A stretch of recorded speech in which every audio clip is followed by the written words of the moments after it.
Hello and welcome to Motors for the Masses, and I shall start today by saying, and now for something almost slightly, but not really, but very much unlike, not completely, but completely different. Because I'm not allowed to say, and now for something completely different. No, you're not. You just did. But I didn't say it. Okay. So let's roll the intro, get over the car wash noise, because that isn't going to stop, and get cracking. Crack!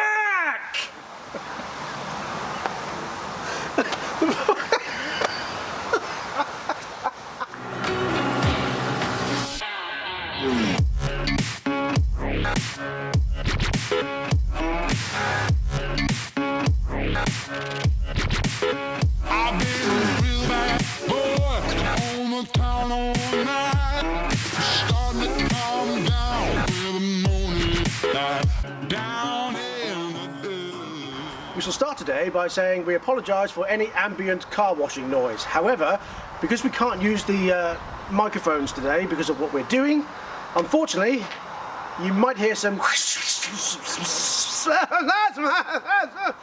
in the middle of our filming, and we apologise for that in advance. We shall, however, remain professional. Professional. So welcome to Boats for the Masses. So the masses have boats? Welcome to Boats for the Limited Few. Yeah, that'll do. Or the odd few. Welcome to Boats for the Odd Few. Happy now? Yeah. Yes, I bought a boat. Ta-da! I'll show you some pictures of what it was like before, because I have painted it white, blue, and different blue stickers, and I've registered it for the Broads, so I can take my family out on the Broads, and then other people can use it if they want to and pay me lots of money in a hiring kind of way. No, I'm not hiring out. But however, I bought a boat, and I shall show you around the boat. And unfortunately, I bought a boat that was working and had the British safety standard, commonly known as the JET. BSC or whatever. Yes. BSC, BSS. I don't know. Yes, and you work out for yourself what BS stands for. The C stands for check. However, the wiring inside is a complete and utter mess. So Malcolm is going to rewire it. So let's head on inside and I'll show you what an amazing piece of work it is.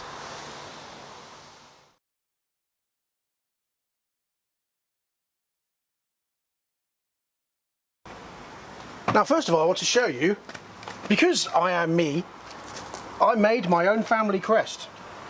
What do you think of that? It's a mixture of Whittington and Buckley, and I've amalgamated the two using the original Whittington crest and the Buckley crest, put in my take on what I think the colours should be, stolen the two meanings, which means neither something or something else. It's neither afraid or timid, obviously it just means brave, and or it means something else. I forgot what it was. I knew what it meant, and it was very exciting.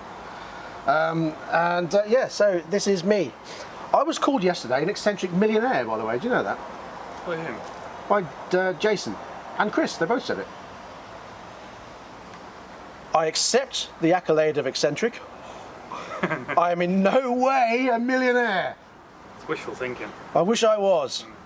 It's down to you, a little segue there. If you'd like to support this channel, click on to Patreon, a little below. Yes, so it has two engines. It came with one.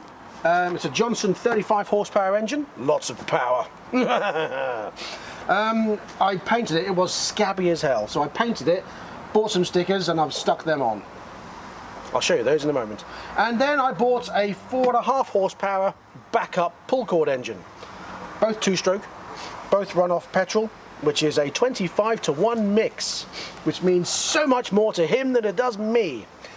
Basically means 1 litre of two-stroke oil to 25 litres of petrol. Mils. Mils. Mils of oil. Not litres, that's a lot. See what I mean? Oh, the flag is flying. Anyway, let's move on to the wiring. Well, just to put that in simple terms, that means if you have 1 litre of petrol, you want 25 mils of two-stroke oil. That's what I said. In a roundabout way. Yes. I know what I meant. I know what I'm doing. Can't wait. Don't mind the plane. Can't control that either. I'm not really as clueless as I make out, honestly. Like, I know that's an engine. Well, that's not. That's actually the shaft, and that's the propeller, and the engine's in there. But other than that, I'm completely clued up on everything boaty. It's an outboard. That's what it is. And the reason why it's called an outboard is because it's not inboard. It's outside the boat. Inboard would mean it's inside the boat. See? I know stuff. Right, wiring. Come on, we've waffled long enough. Yeah, you want to show them the mess, don't you? I do. Yes. Unless they're switched off by now. If you have switched off by now, I apologise. I don't know why I'm apologising because it's switched off. They wouldn't even, yeah. So if you're still here, well done. Well done. Yes. Move on. So, here we have a control panel. At the moment I have a foredeck light which is up there, completely pointless. But bearing in mind this is a CJR Fisher and it used to be a fishing boat, but I don't want to use it as a fishing boat. And it's got a bilge pump switch. Bilge pump being that pumps out water that's not wanted, supposed to be for the engine, but as it's an outboard, it's just to pump water out of the boat. However, it doesn't appear to be connected to anything, wiring wise. Well, it is. It's connected to the pump, but there's just no power. That's what I mean. Yeah. Likewise with any of those switches, there's no power going to it. Yeah, so I've got a 12 volt supply which doesn't supply anything. I've got a USB which doesn't ooze anything. I've got some blank switches which could be used for various exciting things. I think the one on the right is the radio. Well, there's also a stereo, but as this was stored outside when I bought it, I wouldn't rely on that stereo being anything but decorative, and it's not even that. It's ugly. And here, where my young son will sit, is all this amazing wiring that's just sort of left there waiting for people to poke at. Look at it, it's amazing, isn't it? And the screws. Oh yes, and lots of screws sticking through. We'll bypass those for now. But yes, so this is what Malcolm's going to tackle today. The wiring. Look at it, it's awful. I mean, it's got connector blocks in there quite nicely and isolator fuses and things like that, but... Yeah, the fuses are in the wrong place. Oh, are they? You're supposed to put a fuse near the battery. Oh, okay. Oh yeah, let's move on to that area, shall we? The wonderful wiring there. So, in that box there with the sort of pink top is the battery, and the battery wires are what's hanging out of it, and the bilge pump wires, they've been connected, almost. Now when I picked this boat up, because the bilge pump wasn't connected obviously, and the hole at the back of the boat was blocked, that's that hole you can see down there. Oh no, hang on, I'll move you. It's behind the hose, isn't it? It's there. Yeah, that was blocked. So it's awkward to see anything, and it was full of water, and all the wires were just sitting in the water. Wires? I don't know what that was. So from Cornwall. Wires? So then, Mel, what is the first port of call? Well, this orange wire, which appears to be a piece of lawnmower cable or something, is via this white wire and that chocolate block and these Scotch block things and that lead on the battery is one of the wires to the bilge pump, and then the other one I was also in there you go. But there's no power. I mean, it goes to the switch, but there's no power from the battery to that, or the lights, or the radio, or the sockets. There's just nothing. What about the ignition? Well, there's a big thick cable here, right, which goes from the battery. I think, if I remember right, it goes into the engine and then back out again. So I'm assuming there's a charging system in there and whatnot. So, okay. Because obviously this started up. Yeah.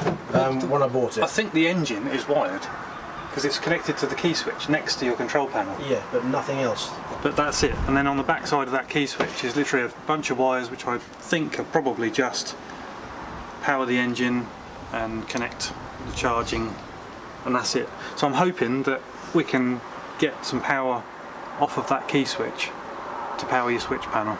Okay. If not, then I'll just run a new cable up and connect it through the switch that way. Fair enough.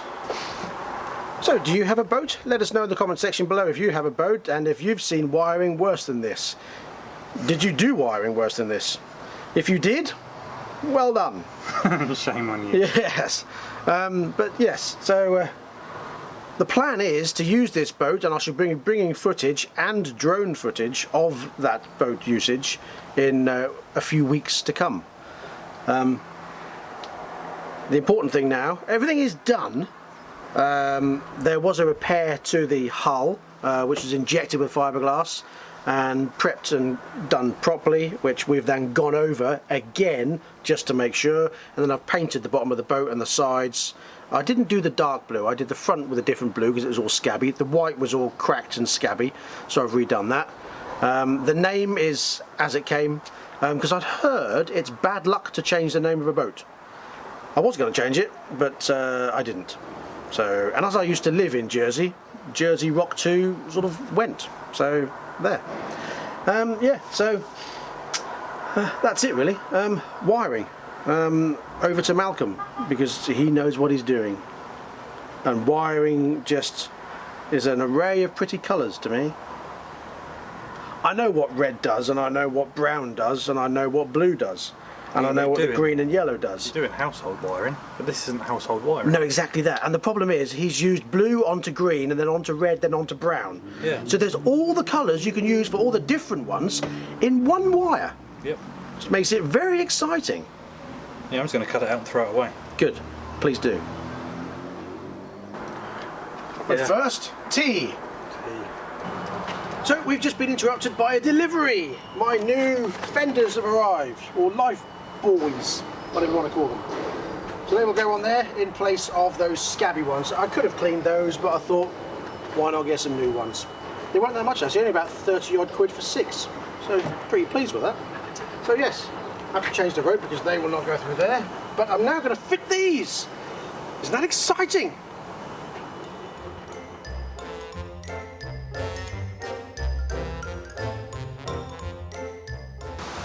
So there.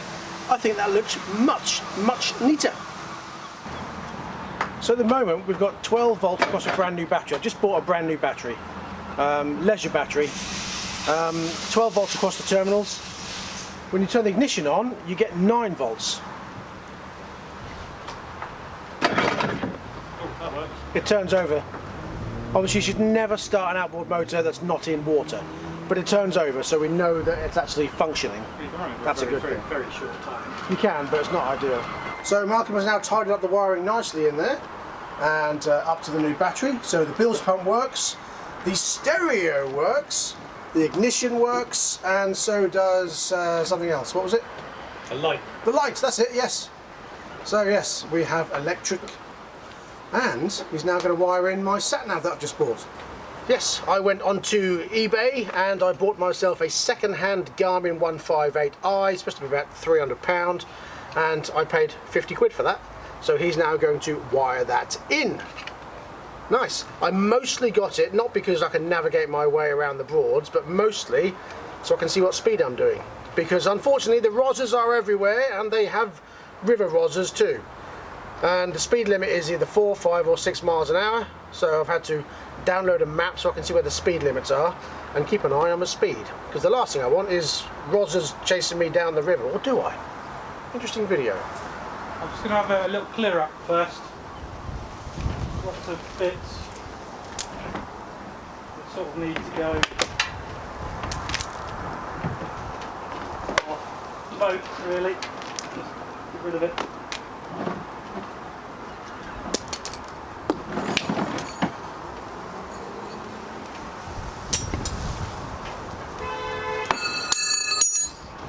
I appointed that. Well, yeah, I think maybe the 17mm spanner. One of them in my cup. Oh, nice. Okay. More there with that. Yeah, go in there. Also need that. Oh, Matt. Well, that goes over the battery top. Oh. You finished making a mess. Really?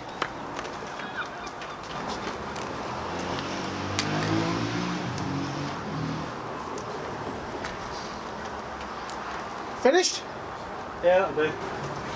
Now what I've also discovered is that there are 2 holes here Now this one goes to the inside of the boat, but it should have a bung screwed in there, otherwise it'll fill up with water. There should also be a metal bung in this one here, otherwise the hull will fill up with water and will sink. Now sometimes when you're out at sea that can be advantageous for the ballast, but probably not a good idea to let it sit in water and that to be open. So yes, I need to go and get a couple of bungs for that, so I shall do that probably tomorrow or Monday, get one screwed in there and a metal one screwed in there, and then obviously if I need to drain it out I can just undo it. But yeah, good job we noticed that, otherwise that could have been disastrous on the maiden voyage. But again, made for an interesting video. At my expense, as usual. So whilst Malcolm is wiring in the sat-nav, I'll show you what else I bought. And it's this. Now this is, I bought a couple of rolls of this. It's like spongy marine deck flooring. And I shall put that on the deck once it's all clean up there. I didn't want to do it until Malcolm's finished with his dirty bother boots. But yeah. Trainers today? His dirty trainers. But yeah, that should look quite nice. Now, I'm not going to be one of those that wears a captain's hat and those weird deck shoes. I'll just wear trainers. I can't be doing with deck shoes. I thought you bought some Crocs. I bought some Crocs only to get the boat in and out of the water. Oh, okay, yeah. So, because let's be honest, my wife is not going to be any help whatsoever with reversing the boat up. She'll probably end up pulling it all the way forward and going through the back of the truck. Yeah. So, yeah. We have GPS. We switch it on and hope it works. It doesn't work. Power button. It beeps. Stuff, do you agree? I agree. Enter mark, it says there. Oh, it does. Enter mark. Searching for WAS. What's WAS? Where's the signal? Oh, okay. Does it do something else? Has it found a signal? No. I mean, I have got an antenna on its way. Yeah, it's not got an antenna in, has it? So. No. Seems to be doing things though. Yeah. You find a map? Well, you can set waypoints and stuff. Follow route, follow track, stop navigation. Where's the map? Oh, stuff. What's that? Oh, we're travelling. We're moving at half a knot. Are we? According to the satellites, yeah. There we go, 0 knots. It's calibrating. Yeah, now we're good. That says. So it's got our longitude and latitude. Got your position and your speed and your direction. Nice. And obviously, it'll work better with an antenna on it, but there we go. Yeah. Yay! Sat nav. Functions. And the radio works. We shan't demonstrate because copyright. Yeah, exactly, and I'll probably get hit for a copyright strike. Yeah. For... Although we could tune it into classical, that'd be alright. No, it doesn't matter where you are. You could never get any other radio stations, but you'll always get a very strong signal for classic FM. Yeah, we've got a light. Woo! Yeah, so. Fantastic. Pump, radio, GPS, nothing, light. Yay! And it tells us we've got volts, 12.5 of them at the moment. Lovely. And we've probably got 12 volts on that thing, and we've probably got 5 volts on that thing. Lovely. It does appear to be lit up blue, possibly. If my eyes are messing me up or what. I know. It looks like there might be a backlight in there. Right, I'm going to hand you the camera and you can have a look inside. Wait, in here? Oh, in there? Yes. Oh, do you want to come aboard and do it? Oh, okay. Ahoy there, sir! May I come aboard my own vessel? Of course. Coming aboard! Oh, hello. Don't rock the boat. Weeble wobbles. Oh, hello. So, now where wires were up here, they are now tidy. And all the wires down here are a lot neater and tidier. It's tidier. And yes. Ideally you could do with a box around it. Ideally. But no, it looks nice and everything works. So congratulations and thank you very much. No problem. My only concern, if you zoom here again, okay. This cable here is the arse end of the steering. So when you do that, you see it finds its way down by the wires. Yes. So it's not ideal. So I wonder if it's worth popping a little ramp there, just like that, to ramp it away from the wires. Okay. Yeah, it's not likely to cut through them, is it? Well, I don't think so. But the problem is if it's up and then it decides on the downward thing to just butt into something and Catch it. hook onto it, because it just goes for a random place every time.